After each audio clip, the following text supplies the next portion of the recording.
This is the story of two girls and a factory. Wei Hong was born and brought up nearby and has worked here since she left school. But many of the workers are migrants, like Yinhua. She's come from another province to work here. They're both in their early 20s, but live very different kinds of lives. This shoe factory and other businesses like it have transformed the lives of people in this farming area and made it one of the richest stretches of countryside in China. The factory is in Jiangsu province, north of the great port of Shanghai. It belongs to the small township of Xijiang.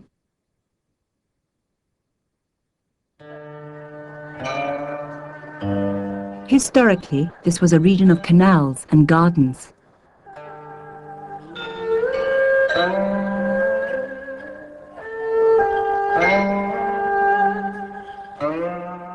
The canals were built as routes for trade. Now they carry tourists too. The plentiful water and warm weather make the land very productive, but the countryside is overcrowded, so there is very little land for each family. In the past, most villagers were poor. To improve their living standards, people had to do more than farm. But until the mid-1970s, farmers were restricted to working on the fields. They were forbidden by the government from doing any other kind of work. Then, in 1973, a work group of farmers set up a small factory, manufacturing rubber bicycle parts, like pedals and inner tubes.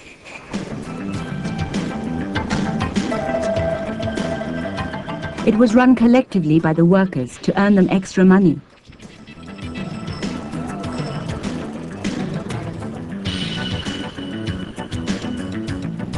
But China is a country of bikes, and there was a tremendous demand for their products. The factory became a success. Later, government policy changed and factories like this were encouraged. Then, as the village got more experienced at managing a factory, they diversified. Rubber remained at the heart of the business, though. They started manufacturing rubber-soled shoes.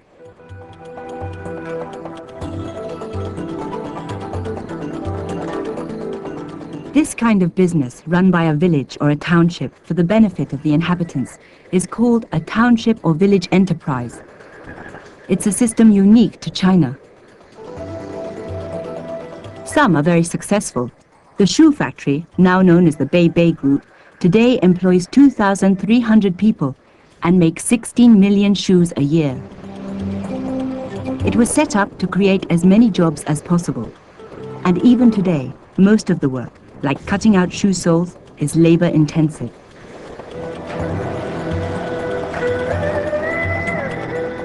Labor is cheap. Machines are expensive. Sewing the upper part of the shoe together requires meticulous attention to detail.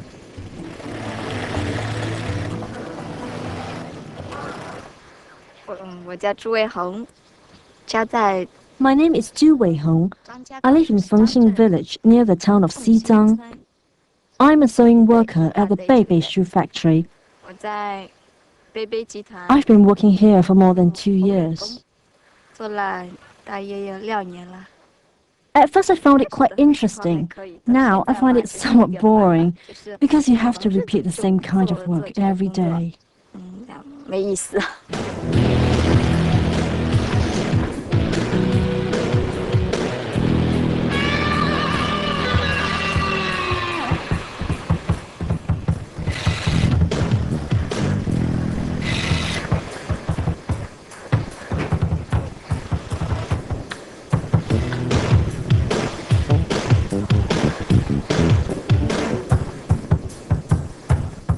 Checking the shoes are properly made is part of Wei Hong's mother's job.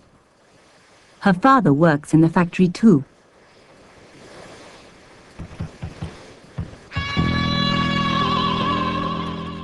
In fact, this business and others locally have become so successful at creating jobs that there's now a local labor shortage.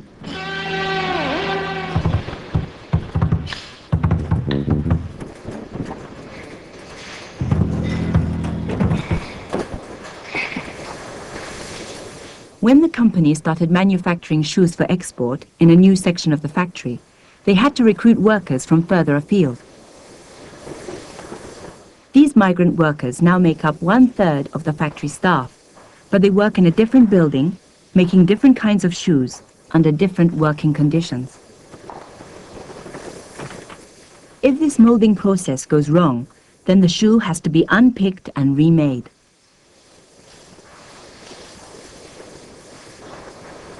It's a job for the supervisor.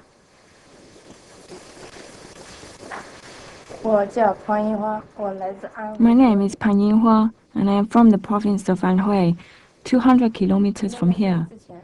Before I came, I had no regular job. I am from the countryside, so I help my mother and father at home and in the fields. Each worker gets paid according to the number of shoes their section assembles. The harder they work, the more money they make. Local workers earn about £50 a month. Yinhua can earn more, up to £75.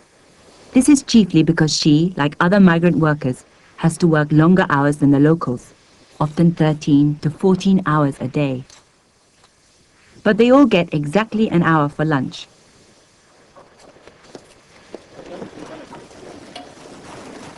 There's spinach and pork today. Yinhua usually eats with friends. Wei Hong often eats with her parents because they all work here. Her father cooks their meal himself and brings it to the canteen for them.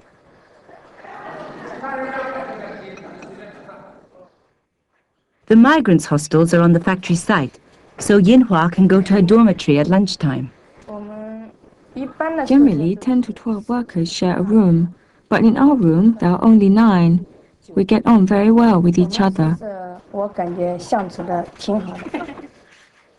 But they have no privacy, no quiet corners to escape to on their own.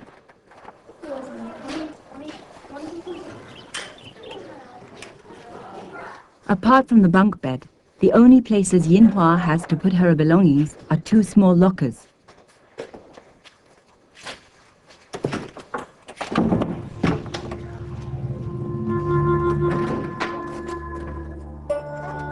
The washing facilities are limited too. There's no hot running water here. Once a week, though, they go up the road to take a shower. However, on a daily basis, this is the only place 60 migrant girls have to wash themselves. This is a friendly place. It has to be, with so many people crowded so close together.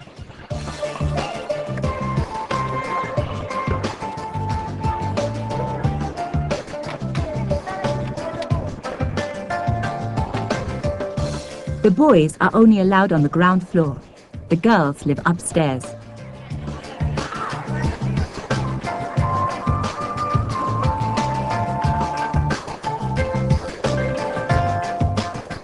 I don't go out very often.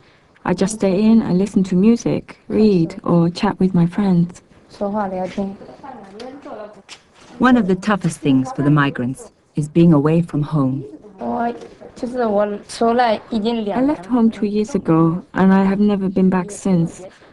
Sometimes I really miss my family. Sometimes I don't. I plan to go back home sometime this year. Wei Hong, the local girl, goes home every night. It takes her 10 minutes. She lives in a small hamlet in heavily built-up countryside.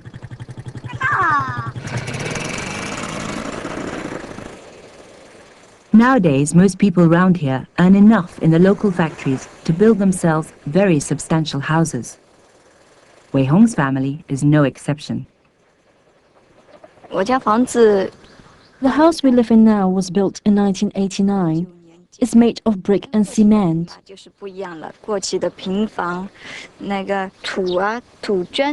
Before that, we lived in a small single-story house. It was made of simple materials held together with mud.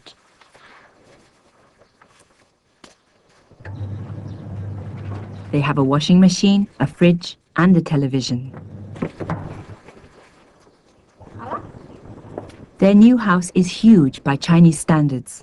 原来旧房子嘛，又暗又 The old house was very damp, dark, and dusty. The new one is bigger and has more light. It's sunny 光线也挺好的， and it's very clean. 也挺干净的。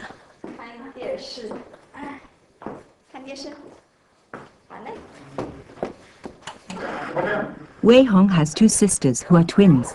They are both students and study away from home. The family can only afford this and their comfortable lifestyle because Wei Hong and her parents earn good money in the factory. They still have a little farmland, but they couldn't live off it.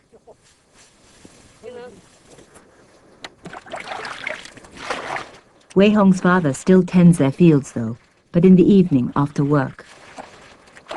Sometimes he takes time off for the harvest as well. The local factories generally allow people to do this, even though they now run on disciplined commercial lines.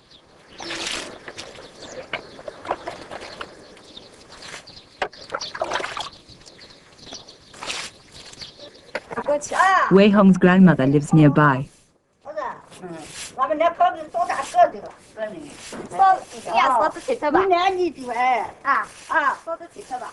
She and her friends remember how poor they were in the past.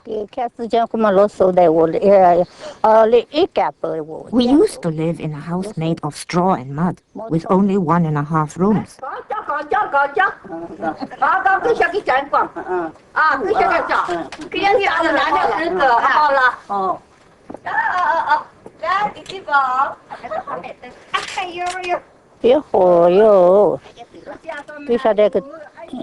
Life was hard in the past. Most people were very poor. Now most live quite comfortably. In the past, people didn't have proper stoves for cooking. They used stoves made of mud and stones, just a ring of baked mud. Nowadays, cooking conditions are better.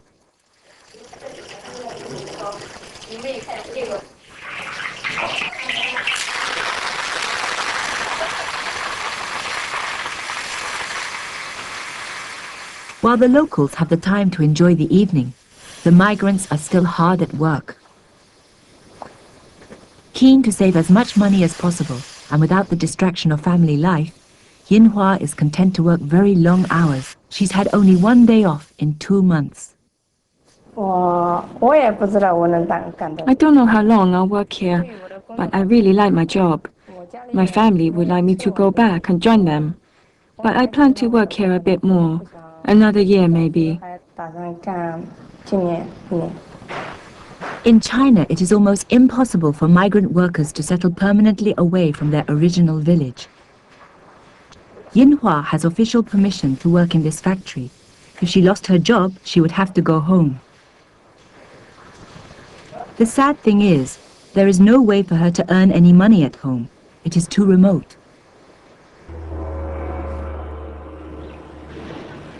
The Beibei factory has had the great good luck to be in an ideal business location. The shoes it produces have ready access to its customers.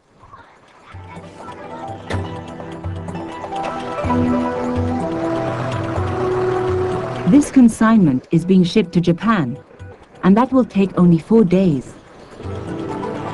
Beibei is on a good road network. The factory is only 4 hours' drive from the deepwater port at Shanghai, handy for overseas markets. It's also well placed for the domestic market, because most of China's population lives along the Yangtze River or within easy reach of the coast. Half of Beibei's customers are Chinese.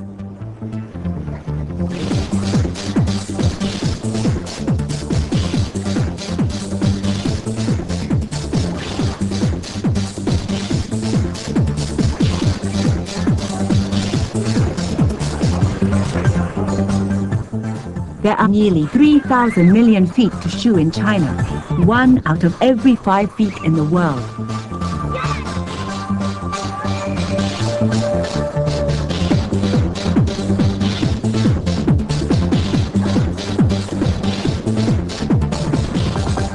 Ready access to ports means raw materials can be brought in easily.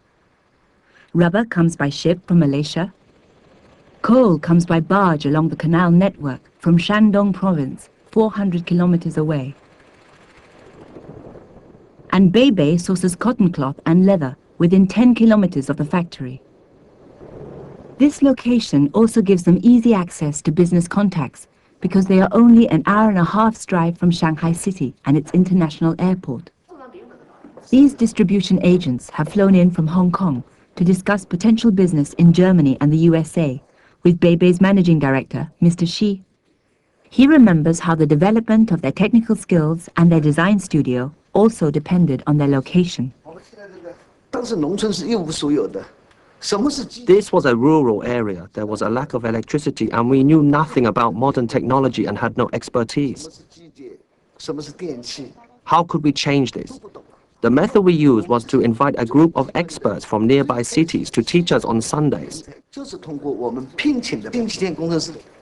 Being near big industrial centers is still important today. It means they're able to keep up with changing fashions and technological advances.